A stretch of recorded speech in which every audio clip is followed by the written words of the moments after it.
টিল্লার গল্প 8 নম্বর টিল্লার রহস্য। 4 বন্ধু, শাহিন, লোকমান, টিপু আর শাকের।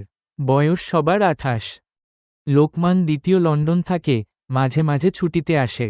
এবারও অনেকদিন পর জৈন্তাপুরে ফিরে সবাই মিলে বাগানে বেড়াতে গেল। বাগানের শেষ প্রান্তে একটা ছোট টিল্লা আছে, যেটাকে সবাই বলে 8 নম্বর টিল্লা। গ্রামে কথিত আছে, ওখানে রাতে নাকি অদ্ভুত আওয়াজ শোনা যায়, অদ্ভুত আলো দেখা যায়। 4 জন হাসতে হাসতে এগিয়ে গেল। হঠাৎই টিল্লার গাছপালার ভেতর থেকে অদ্ভুত একটা শব্দ ভেসে এল। সবার গা কাটা দিয়ে উঠল। শাহিন কাপা গলায় বলল, এটা কোনো অশরীরী জিনিস মনে হচ্ছে। টিপু সাহস করে বলল, না রে, ভয় পাস না, আমরা একসাথে আছি, কিছু হবে না। শাকের একটু উত্তেজিত হয়ে বলল, আমরা যদি ভয় পাই, তাহলে গ্রামের লোকেরা তো আরও ভয় পাবে। আসো চল, সত্যিটা খুঁজে বের করি।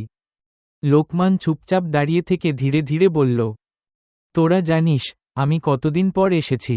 তোদের পাশে দাঁড়াতে না পারলে বন্ধুত্ব রাখার মানেটাই কি? চল, ভয় না পেয়ে সামনে যাই। 4 বন্ধু একসাথে সাহস নিয়ে টিল্লার দিকে এগোল। কিছুদূর গিয়ে দেখে, ভয়ঙ্কর শব্দটা আসছে শুকনো বাঁশ আর গাছের ডালে বাতাস লাগার কারণে। অন্ধকারে ছায়াগুলোই ভৌতিক লাগছিল। 4 জন একসাথে হেসে উঠল, কিন্তু হাসির ভেতরে ছিল এক অদ্ভুত আবেগ। কারণ তারা বুঝল, ভয় যত বড়ই হোক, যদি পাশে সত্যিকারের বন্ধু থাকে, তবে সেই ভয় দূর হয়ে যায়। লোকমান আকাশের দিকে তাকিয়ে বলল, বন্ধুত্বই আসল শক্তি, এই শক্তি থাকলে কোনো টিল্লা ভয়ঙ্কর না। 4 জনের চোখে জল এসে গেল, কারণ তারা জানত, এই বয়সে, এই বন্ধুত্বই তাদের জীবনের সবচেয়ে বড় আশীর্বাদ।